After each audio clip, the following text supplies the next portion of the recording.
নমস্কার, আপনারা দেখছেন ইউটিউব নিউজ চ্যানেল বাংলার ৩৬৫। ২৫শে ফেব্রুয়ারি রবিবার। প্রিয় দর্শক, আশা করি আপনারা প্রত্যেকে ভালো আছেন। দক্ষিণবঙ্গে অশ্বনী সংকেত, ৭২ ঘন্টায় কাঁপিয়ে ঝড় বৃষ্টি জেলায় জেলায় চলবে। আইএমডির ভয়ঙ্কর রিপোর্ট জানা গেছে ইতিমধ্যে। তাই কোথায় কোথায় বৃষ্টিপাত হতে পারে, কোন কোন দিন হওয়ার সম্ভাবনা রয়েছে, এই বৃষ্টিপাতের সম্ভাবনা কেন বলা হয়েছে, তার সঙ্গে বাংলাদেশ আবহাওয়া দপ্তর নতুন কি আপডেট জারি করেছে তা আপনাদের সামনে তুলে ধরার চেষ্টা করব। অবশ্যই ভিডিওর শেষ পর্যন্ত দেখতে অনুরোধ করলাম। দেখে নিন আজকের প্রতিবেদনে কি জানিয়েছে আবহাওয়া দপ্তর। ফেব্রুয়ারির শুরু থেকেই কমছে শীতের দাপট। বসন্তের স্নিগ্ধ বাতাসে কোথাও মানুষ একটু প্রাণ জুড়বে, তা না হয়ে শুরু হয়েছে ঝড় বৃষ্টির খেলা। অকাল বৃষ্টি এই তাণ্ডবে তীতবিরক্ত দক্ষিণবঙ্গের মানুষজন এই মুহূর্তে।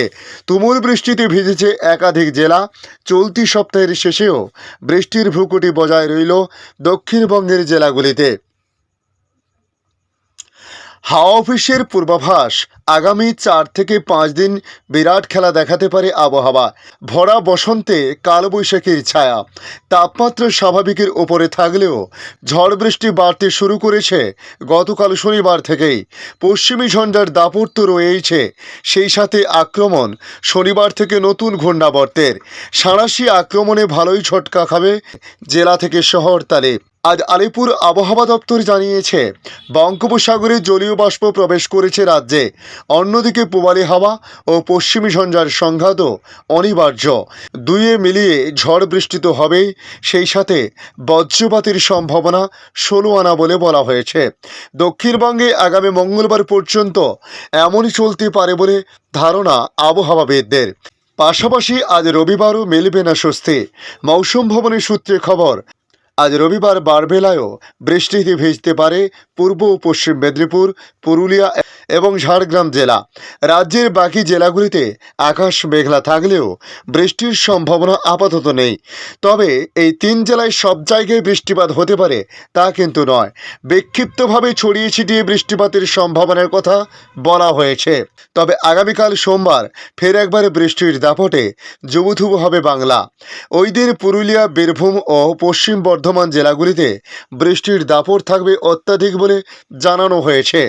এদিকে বৃষ্টিতে ভিজতে পারে উত্তরের জেলাগুলিও। গতকাল শনিবারের মতো আজ রবিবার দার্জিলিং ও কালিম্পংয়ের কিছু এলাকায় ২-১ পশলা হালকা বৃষ্টির সম্ভাবনা রয়েছে। তবে বৃষ্টির সম্ভাবনা সবচেয়ে বেশি রয়েছে আগামী মঙ্গলবার।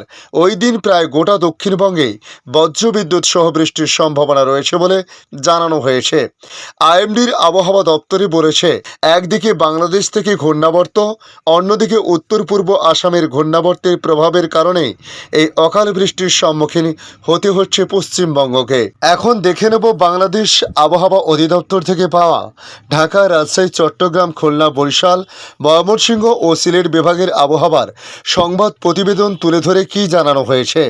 তারা জানিয়েছে, পশ্চিমা লঘুচাপের বর্ধিতাংশ ভারতের পশ্চিমবঙ্গ ও তৎসংলগ্ন এলাকায় অবস্থান করেছে। মৌসুমের স্বাভাবিক লঘুচাপ দক্ষিণ বঙ্গোপসাগরে অবস্থান করেছে। বৃষ্টিপাতের বিষয়ে বলা হয়েছে, রাজশাহী, ময়মনসিংহ, ঢাকা ও খুলনা বিভাগের ২-১ জায়গায় অস্থায়ীভাবে দমকা হাওয়া সহ বৃষ্টি বা বজ্রসহ বৃষ্টি হতে পারে। এছাড়া দেশের অন্যত্র অস্থায়ীভাবে আংশিক মেঘলা আকাশ সহ আবহাওয়া প্রধানত শুষ্ক থাকতে পারে। তাপমাত্রা বিষয়ে বলা হয়েছে, সারা দেশে রাত এবং দিনের তাপমাত্রা ১ থেকে ২ ডিগ্রি সেলসিয়াস বৃদ্ধি পেতে পারে। পাশাপাশি তারা ২-১ জায়গায় অস্থায়ীভাবে দমকা হাওয়া সহ বৃষ্টি বা বজ্রসহ বৃষ্টিপাতের সম্ভাবনার কথা জানিয়েছে। এদিকে আগামীকাল সোমবার আংশিক মেঘলা আকাশ সহ সারা দেশের আবহাওয়া শুষ্ক থাকতে পারে। ওই দিন রাতের তাপমাত্রা প্রায় অপরিবর্তিত থাকতে পারে এবং দিনের তাপমাত্রা ১ থেকে ২ ডিগ্রি সেলসিয়াস বাড়তে পারে বলে পূর্বাভাস দিয়েছে আবহাওয়া বিভাগ। আজকের আপডেট এই পর্যন্ত। পরবর্তী আপডেটের জন্য আমাদের এই ইউটিউব নিউজ চ্যানেলটিকে সাবস্ক্রাইব করে কাছে বেল চিহ্নতে ক্লিক করে অল চিহ্নতে প্রেস করে রাখার জন্য রিকোয়েস্ট করলাম। পাশাপাশি আপনারা কোথা থেকে ভিডিওটি দেখছেন অবশ্যই কমেন্টে জানাতে পারেন। ধন্যবাদ।